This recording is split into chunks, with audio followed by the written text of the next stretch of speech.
The 22nd of June, 1941. With 134 divisions at full fighting strength and 73 additional divisions positioned for deployment, Nazi Germany, under the codename Operation Barbarossa, launches its invasion of the Soviet Union, its former ally, in the war against Poland. Hitler sees the campaign as a crucial step in his vision of securing Lebensraum, meaning living space, for the German people, while also fulfilling his goal of destroying communism, which he deeply despises. In September 1941, the German 11th Army, under then General Erich von Manstein, begins its offensive to seize Crimea. After months of brutal fighting, German forces gained total control of the peninsula in July 1942. During the Nazi occupation, Jews in Crimea faced systematic persecution, including beatings, torture, and mass executions.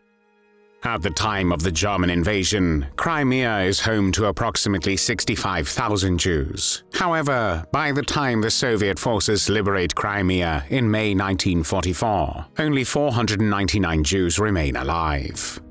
The most heinous massacre of Jews in Crimea is carried out by the Einsatzgruppe commander, Werner Braune. Karl Rudolf Werner Braune was born on the 11th of April, 1909 in the village of Meerstedt, then part of the German Empire. He completed high school in 1929 and spent the next several years studying law at the universities of Jena, Bonn, and Munich. In July 1931, at the age of 22, while still a student, he joined the Nazi Party. In November of the same year, he became a member of the SA, or Sturmabteilung, which was the Nazi paramilitary force also known as the Stormtroopers, or Brown Shirts, due to the color of their uniforms. On the 30th of January 1933, Adolf Hitler was appointed Chancellor of Germany by President Paul von Hindenburg. In November 1934, Braune became a member of the SS, and the same year he started working for the SD, which was the intelligence agency of the SS and the Nazi Party in Germany under Hitler's regime. In 1936, he became an officer of the Gestapo, the Nazi secret police, and by 1938 he was deputy head of the Gestapo in Münster. The Second World War started on the 1st of September 1939 when Nazi Germany invaded Poland. In 1940, Werner Braune became Gestapo chief, first in Koblenz, then at the State Police Office in Wesermunde, and finally in May 1941 in Halle. The German invasion of the Soviet Union began on Sunday the 22nd of June 1941. For Nazi Germany, this attack was not an ordinary military operation.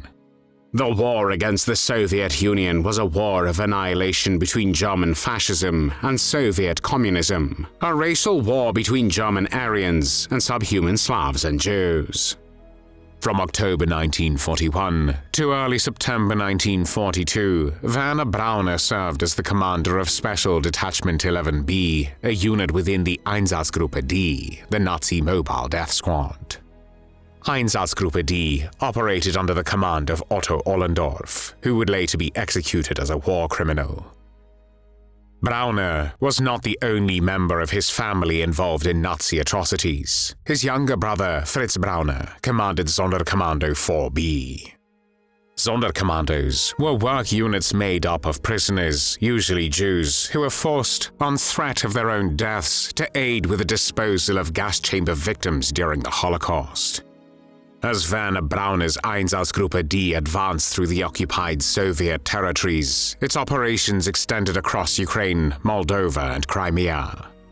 The former autonomous Soviet republic on the Crimean peninsula, with more than 1.1 million citizens, was home to a significant Jewish and Krymchak population, which became one of the Nazis' primary targets.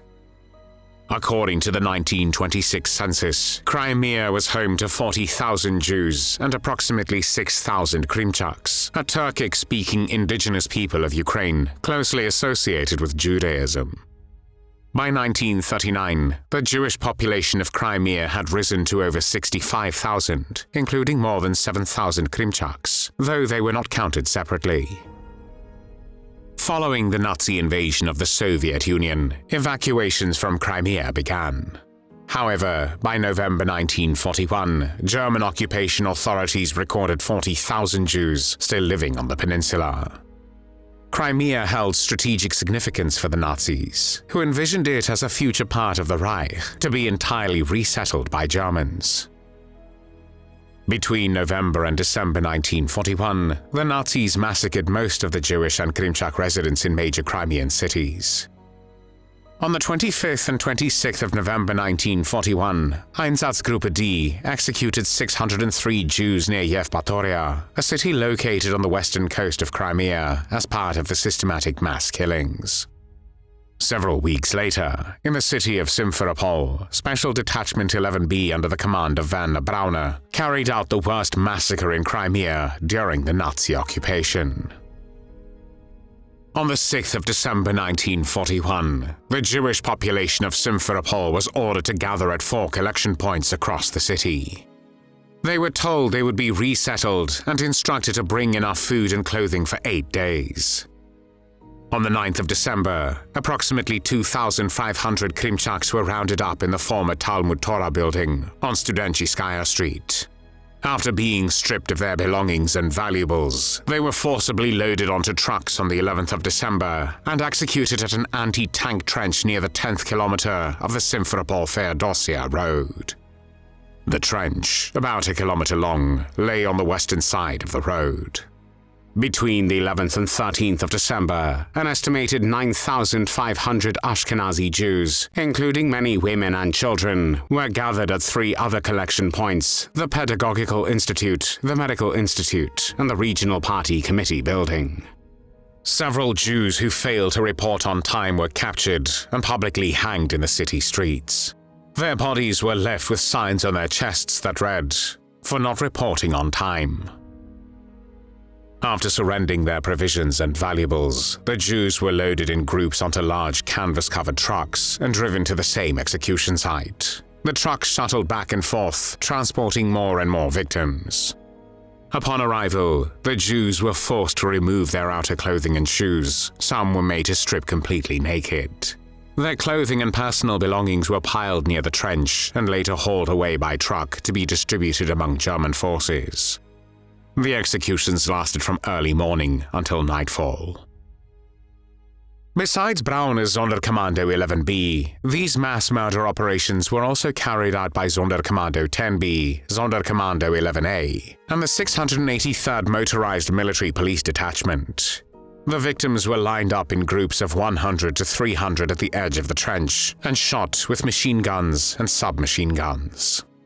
Soviet prisoners of war were then forced to cover the bodies with earth. Many of the wounded fell into the mass grave and were buried alive alongside those who had been executed. According to some witnesses, small children were killed in front of their parents' eyes. Poison was smeared under their noses and on their lips. Along with Jewish victims, Roma residents of Simferopol were also executed at the site. Between May and July 1942, Jews who had been in hiding, children from mixed marriages, often along with their non-Jewish parents, Jewish artisans and craftsmen who had been temporarily spared for their labor, as well as communists, partisans, and other perceived enemies of the Nazi regime were rounded up and taken in groups to the city prison. There, they were beaten, forced to undress, and then loaded in groups into black gas vans by a detachment of Einsatzkommando 12, where they were suffocated immediately. Their bodies were then transported to Simferopol-Feodosia Road, where they were dumped into anti-tank trenches. Several Jewish men were forced to unload the corpses from the gas vans and bury them. Once the task was completed, they too were executed, most of them shot by Walter Kehrer and his men. The massacres in Simferopol were not isolated incidents, but part of a broader campaign of extermination across Crimea. As Einsatzgruppe D and its collaborators continued their operations, similar atrocities unfolded in other cities and towns across the peninsula. In Yalta, 1,500 Jews were executed on the 18th of December, with similar atrocities occurring across other towns, including Karasubazar, Bakhchisarai, Kerch, and Feodosia. German reports indicate that between mid-November 1941 and late March 1942, Einsatzgruppe D carried out the execution of 30,211 Jews in Crimea, including 2,504 Krymchaks within a single month. While mass executions tapered off in 1942, sporadic killings continued. Following the capture of Sevastopol in July 1942, an estimated 1,500 to 4,200 Jews were murdered. Historians estimate that approximately 40,000 Jews and Krymchaks perished in the Nazi genocide in Crimea. By the end of the Nazi occupation, only 499 Jews and Krymchaks remained alive on the peninsula. In September 1942, Werner Braune returned to Halle in Germany, and in 1943 he was promoted to the rank of SS Obersturmbannführer, an equivalent to the rank of lieutenant colonel in the US Army.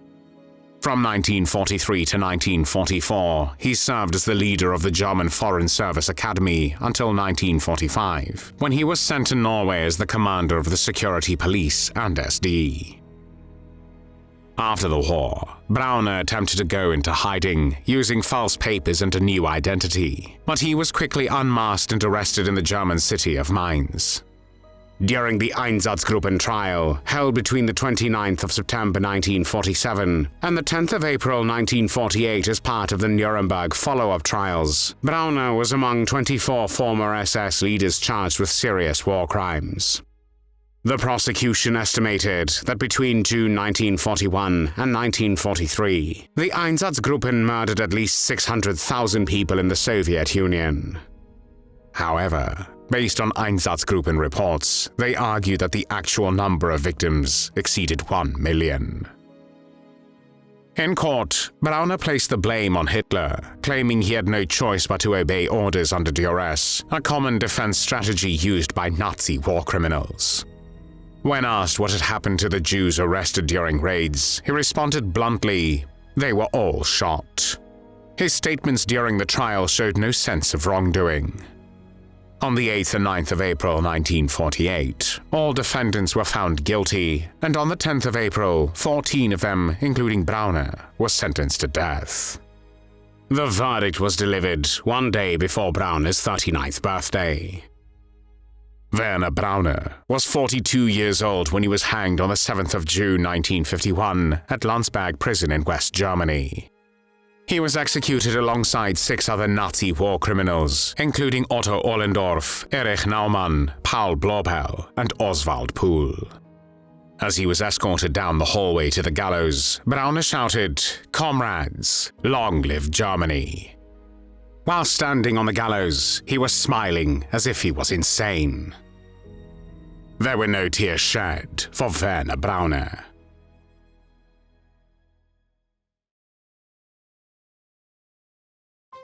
Thanks for watching the World History Channel. Be sure to like and subscribe, and click the bell notification icon so you don't miss our next episodes. We thank you, and we'll see you next time on the channel.